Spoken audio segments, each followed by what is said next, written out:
Hello and welcome to the 4th episode of The Year Ends in One. My name is Rob, and I don't even want to give this episode a name. I have just finished watching us lose 2-0 to Arsenal Football Club in one of the worst games I've ever seen. Fair play. Fair fucking play to Arsenal. They played well. That's a squad that is young, that's hungry. That is the exact opposite of what we have. We have a squad that is old, that does not give a care. That second half, we had urgency. The first half, we had urgency for about 5 minutes, and then we just threw it away.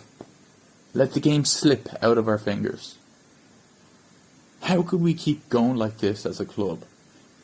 Like Tottenham Hotspur are the Tame Impala of football, because it seems like we only go backwards.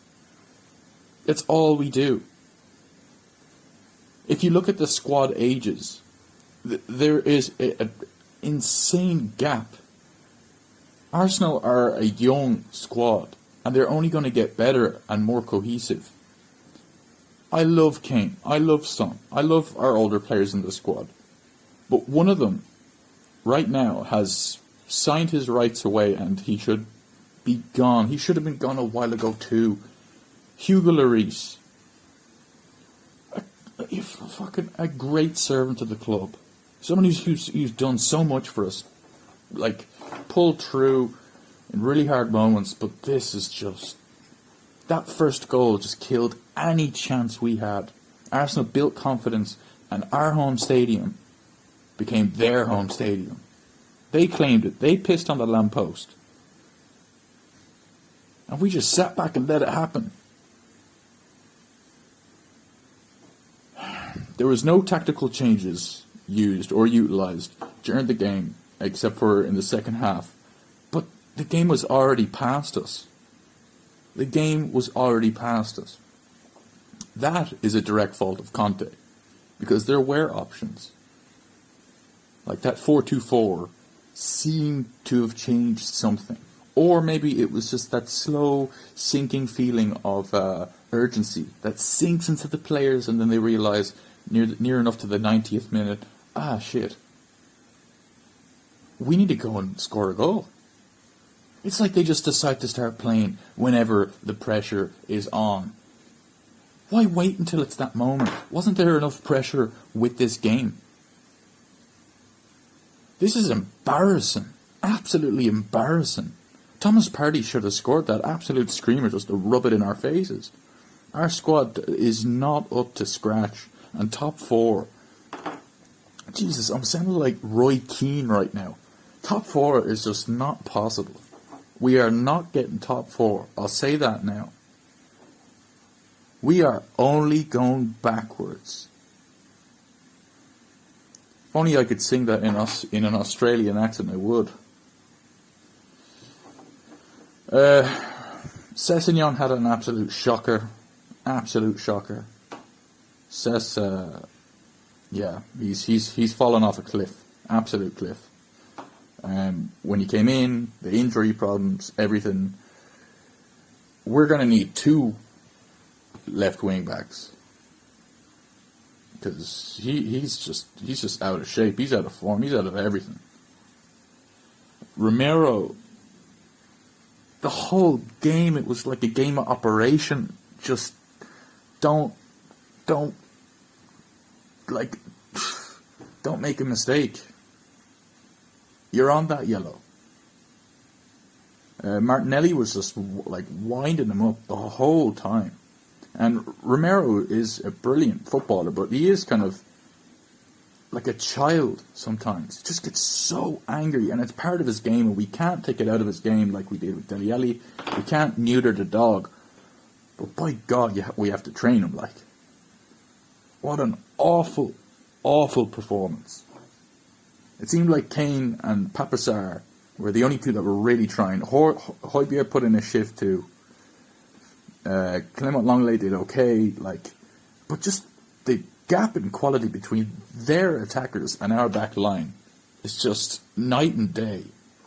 Red and white, just so different. Like, North London is red right now, and we should be embarrassed.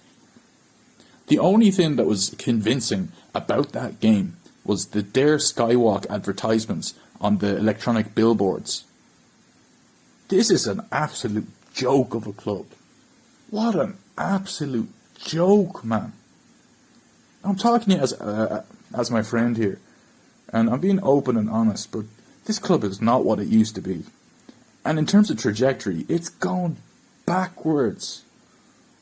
We're getting in temporary players. We've got a temporary manager. And the thing that we should be hoping to fucking go is probably going to stay here forever, which is Enoch. This is awful, mundane. As expressions would say, it's fossil football. Katie Hopkins football. It's awful. I don't know where we go from here, but it is certainly not in the same direction. We need to turn 90 degrees, or at least 45, to get any semblance of success. Arsenal deserved the win today. I don't like giving props to the scum, but they deserved it, like 100%. We barely got a shot on goal, like.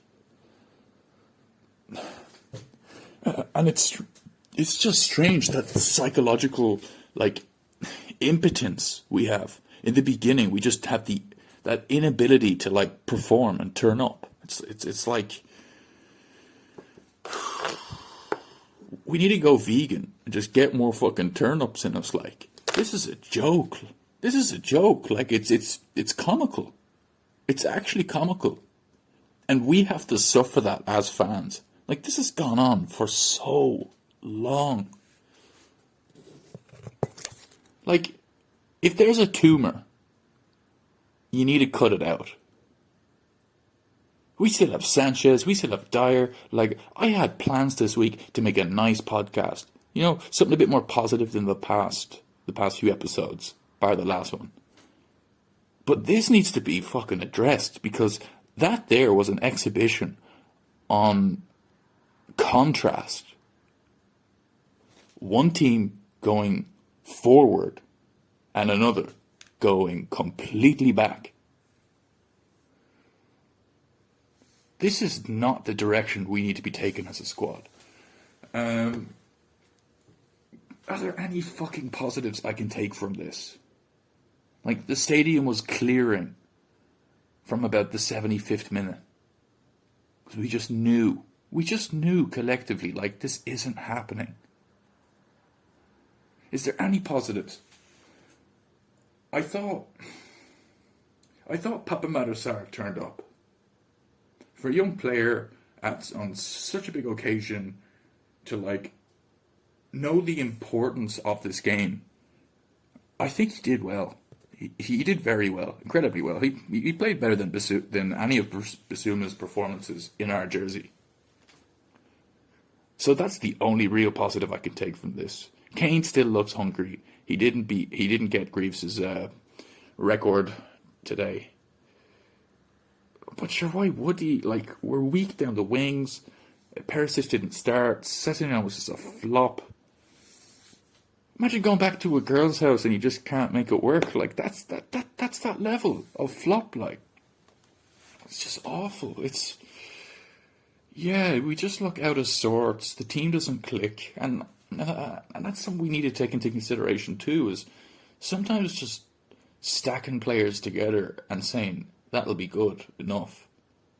So most of the time, that's not good enough. These players need to grow up together a little bit.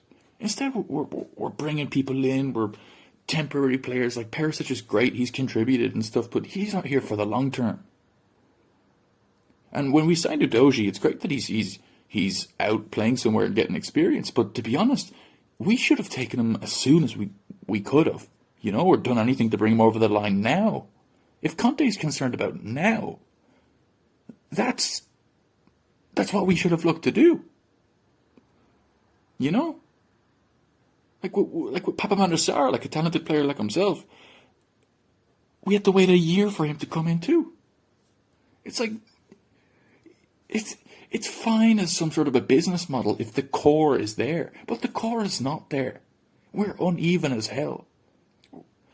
Like, we're essentially the Apple logo, but there's just bites all over. Not just the top corner or just in one place. Like, we have chunks missing from our squad. There's no heart. Or maybe there is heart, and it's just a lack of quality, cohesion, understanding. Because there's something being implemented in these players that makes them think, I better not lose. When does winning come into the equation? When does it? Arsenal deserve this because from the get-go, you knew exactly what they wanted. To score. And they've got a wealth of talent within that squad. Odegaard is like, he's so similar to Eriksen in ways. Jinx, runs, like juddering, like just good on the half turn, great shot, like fucking hell. It just shows what we have and what we don't have. And both of those categories are damning. So I don't know what direction this club is going in. This is a really short but hopefully a little bit explosive. I won't light a match in my room because it might explode. But yeah, I just hope this podcast is just a venting space right now because this is not going to go well. And hopefully, my second name is MacDonald. Hopefully I'm not like Conor McGregor where you can call me Mystic Mac because I predict these things. I said, we're going to fall down the table in dramatic fashion. And it is going to get messy, and this is the pain that we're going to have to feed as fans if we want lasting change. I don't know what's going to happen with Conte. I don't know what's going to happen with the board. But I do know what's going to happen with the fans. I don't think we can keep putting up with this shit for too long. I was hoping for a draw at best, but I'm not surprised. I am not surprised at that result. And then seeing it just play out like that just made things so much clearer. So much clearer. As I said before, they're advertising the skywalk whilst there's literal horseshit on the pitch, like. What is this club? Like, that's a North London derby. As they say, form goes out the window. Well, when you're playing, kind of skittishly and we're kind of plodding along, and then there's Arsenal who are just, they might do something this year, and that's the scary thing too. Like, we're a game in hand and like 5 points behind top 4, if I remember correctly. I don't think we have a shot. Like, I just don't. I hope this year is a highlighter. I hope this game is a reason for this board to be like, shit, we're going to put money into this because the fans are quiet. And I think that silence is going to be deafening for them. And if there's no silence, I hope it's Levy and Enoch out. Whatever it is, they need to invest, and this is the month. And to be honest, we're already halfway through. Take out the checkbook or just leave. That's it. Take out the checkbook or sell up. That's it. Simple. The fans do not want anything to do with this anymore. Like, it's just... Like, this squad needs to look backwards, take a whole 180 and be like, oh, that's where we should have been going. Because it's just completely dead. And I will say that tactically, Conte's coming into a league that's changed. Conte's coming into a sport that's rapidly evolving. It's like when he was in charge at Chelsea, like, there were so many more teams that, like, sat back, not out of necessity, but as a stylistic choice.